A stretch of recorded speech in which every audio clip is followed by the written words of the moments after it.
Yeah, that's a beautiful Chicago campus in the fall. It's not that yellow yet, but it will be soon. My name is Andrey Rzhetsky, and I could have given this presentation in Russian, but we probably do have, right, English-speaking listeners, do we? I can tell. It's okay. Yes. Okay, and shorter title of my talk is on data, models, and disease. I'm at the University of Chicago.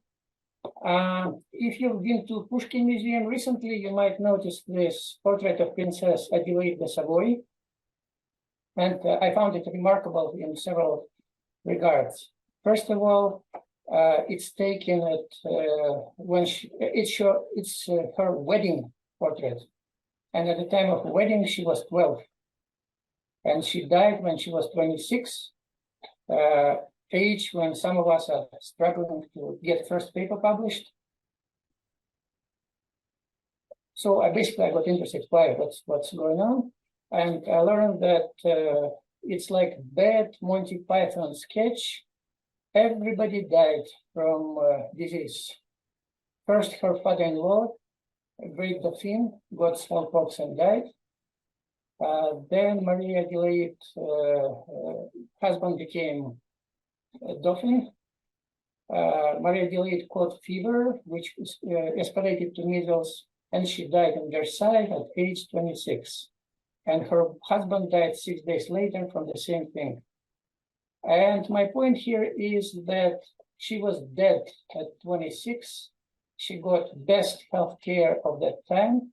And yet, yeah, that was the time they lived. Today, obviously, they live very differently.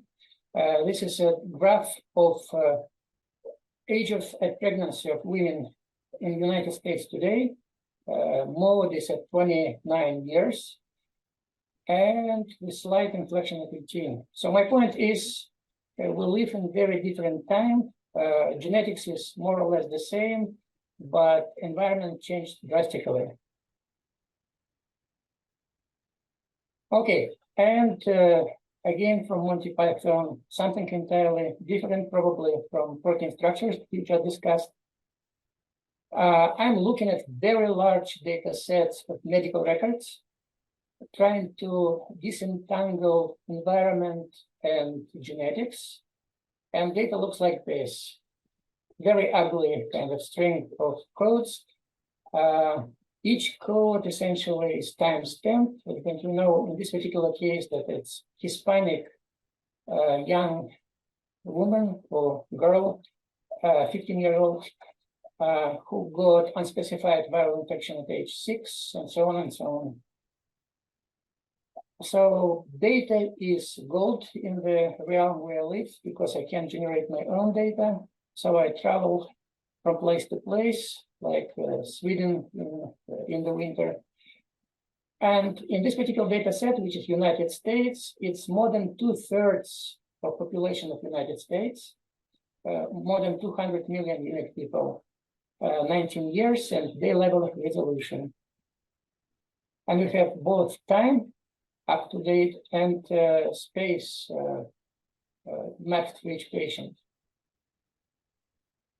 By the way, some of my colleagues who in the United States say that it's a bit creepy when somebody has 2/3 of the population visible. Yeah. And I'm trying to start a movie. Can you see it? It's influenza. It's a weekly resolution, and you can see how it wipes United States. It's from this data set. It always starts somewhere in the south, and it wipes from south to the north. And we have another story why this is happening, but I'm not covering this. It's just to kind of draw your attention to the possibility of doing this kind of analysis. And annual cycles of disease. If you look at all diseases across 52 weeks of the year, you see that they have dips, some correlated dips. And can you guess why these bumps happen? Obviously, it's holidays, it's Memorial Day, July 4th, Labor Day, Thanksgiving, Christmas Eve. So data contains not only biological data, but also social signals, signals related to local practices and so on. So when if you think about complex disease, I use a metaphor of airplane. That's because we have kind of hardware and environmental factors that can account. So, example, on January 2003, January 8th, a small plane, which looked exactly like this, took off, stalled in the air after takeoff, burst into flames, and 37 seconds later, it was on the ground burning. Question is, why? It turned out, after long investigation, there are two reasons. One was, which I call genetics, or hardware. Turnbuckles controlling tangents of the tail elevators were set too tight, so it was incomplete range of motion. And the second reason was environmental, what you call. The plane was actually overloaded and out of balance. Why it was overloaded? At that time, load of the plane was computed by counting passengers and computing multiplying number of passengers by average weight. But this average weight was computed decades earlier. And Americans in 20 years became much heavier, which you've probably seen on your own. So essentially, each patient average was 20 pounds more than was estimated. So plane was overloaded. And here is the same photograph reproduced a few decades later. You see that workers at the beginning of 20th century are much, much skinnier than workers today. And these are manual labor workers. So it's probably even worse for those who work in offices. So my point is that phenotype or disease catastrophe would not occur in absence of either genetic or environmental component. Both are required for unfortunate event. Okay, that I already told you. Sorry. So what is environment? It's kind of worms. As this philosopher, Donald Rumsfeld, Secretary of Defense of US, a while ago told, but there is unknown unknowns. So when we talk about environment, we don't know what we're talking about because there are literally millions, billions, trillions of potentially relevant environmental factors.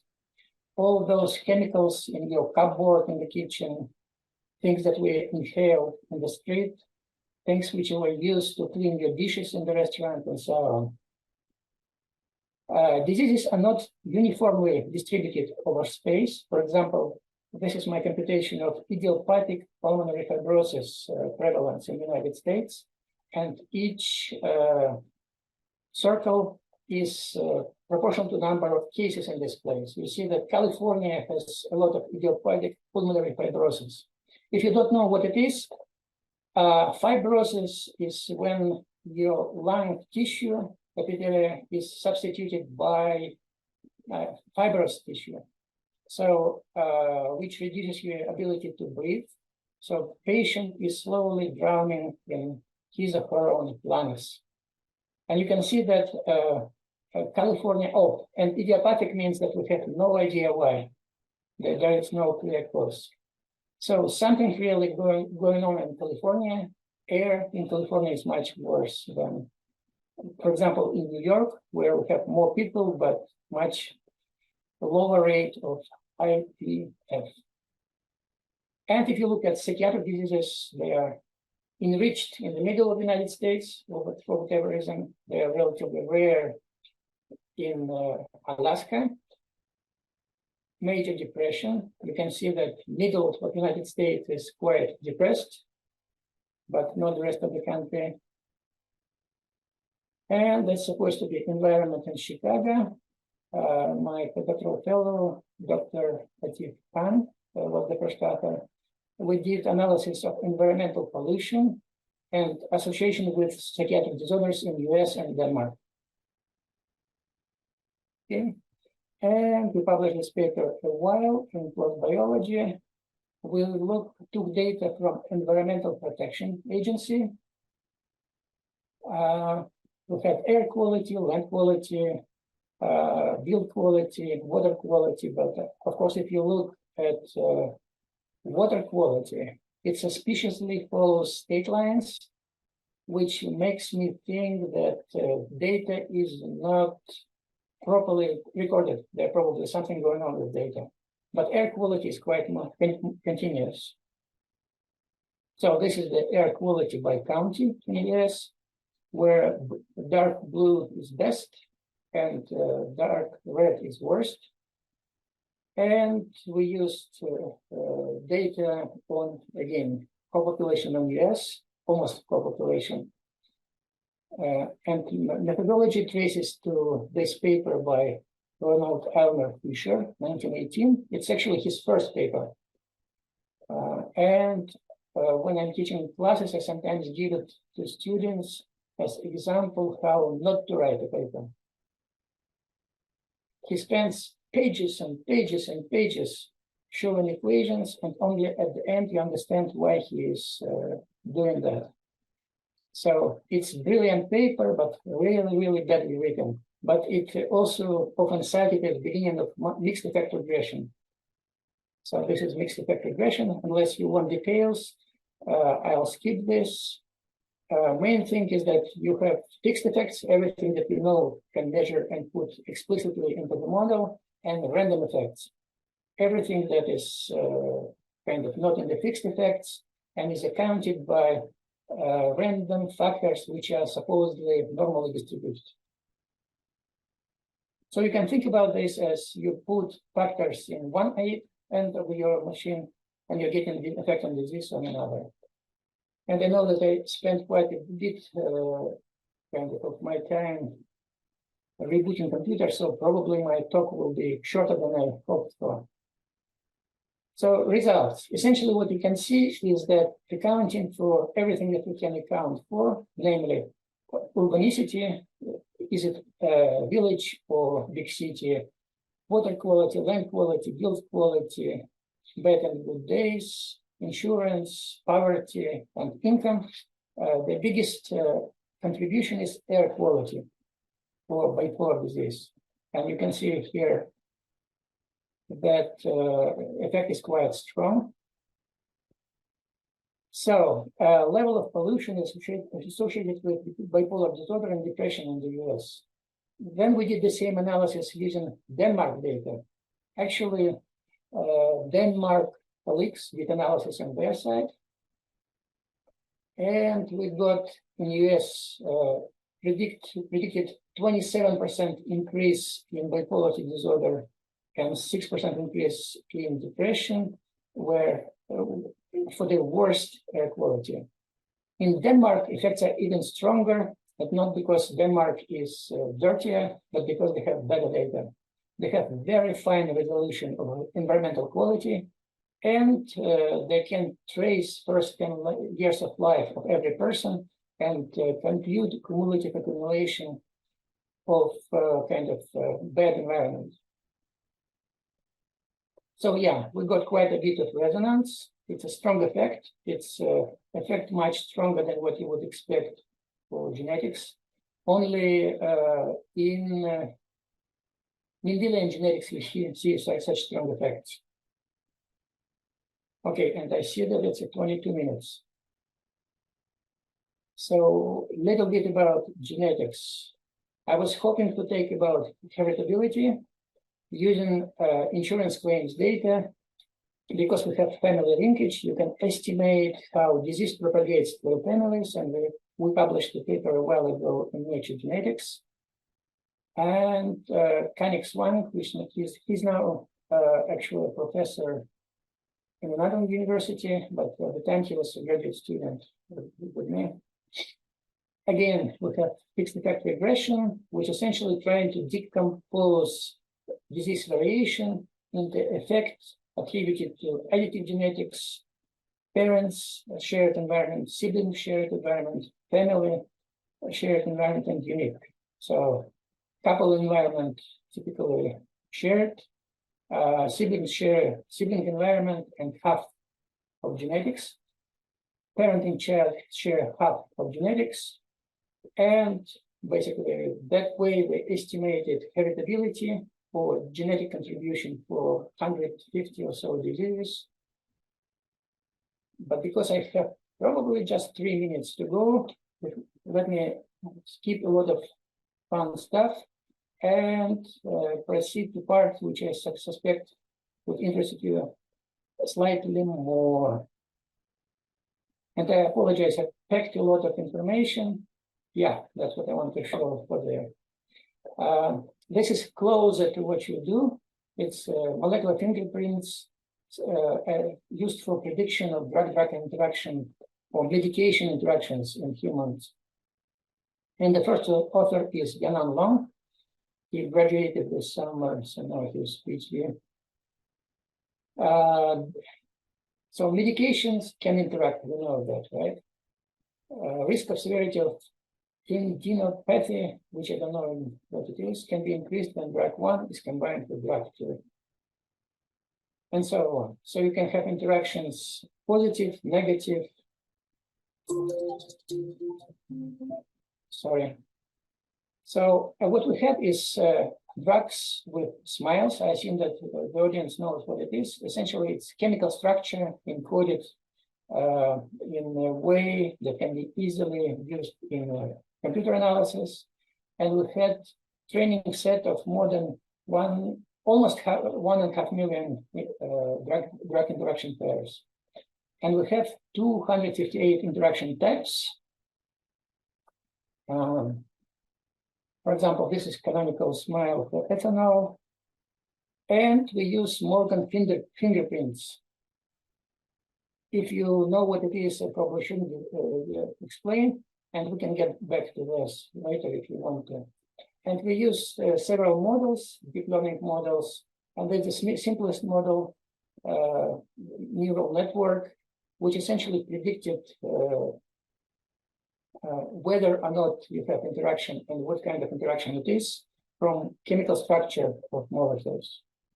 Oh, what is really kind of unusual in our analysis is that we also had true negative pairs. What I mean by that, since we have hospital records for 200 million people, we used frequently encountered drug combinations that apparently don't have negative effects. So we had two negative examples. And finally, we got a model that got accuracy of 0.96, which is not too bad. And possibly an area under the curve is 0.998, which probably can be used in the hospital to predict or catch possibly interacting drug pairs. And I know that my time is almost over. I want to give time for maybe one question. So I usually end with this ad, which was done by Ernst Shackleton. Men wanted for hazardous journey, small wages, bitter cold, long months of complete darkness, constant danger, safe return doubtful, honor and recognition in case of success. He was recruited for polar expeditions, but it works pretty good for recruiting graduate students, I think. Okay, and that's again Chicago, but in winter. Chicago in summer, and I end here and would be happy to answer questions if any. I know that it's late there. Thank you.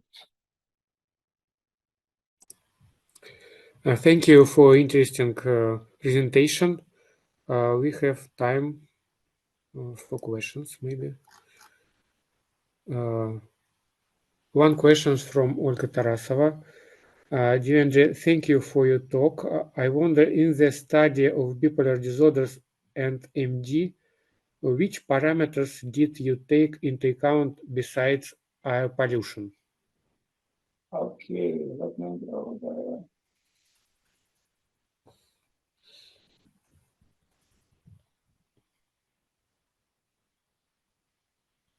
So you see, we were trying to adjust for everything we can adjust for. Namely, we had income. It's county specific. It's not individual level, but county median income. We had urbanicity, whether it's urban or say village, rural environment. We had insured level. So we're looking only at insured people. So insurance level is relevant. Bad and good days as kind of proxy to people going outside of staying indoors. Population density, now that it's separate from urbanicity. Build quality, land quality, water quality. And of course, sex, age, and so on. Thank you. Yes, we have another 2 questions. Yeah, but we're close to 30 minutes right now. Yes, please No, you answer in have the 1 chat. minute now. We have? Okay. So one question from Alexander Dmitriev. Can you identify interactions between 3 drugs? Which kind of drugs?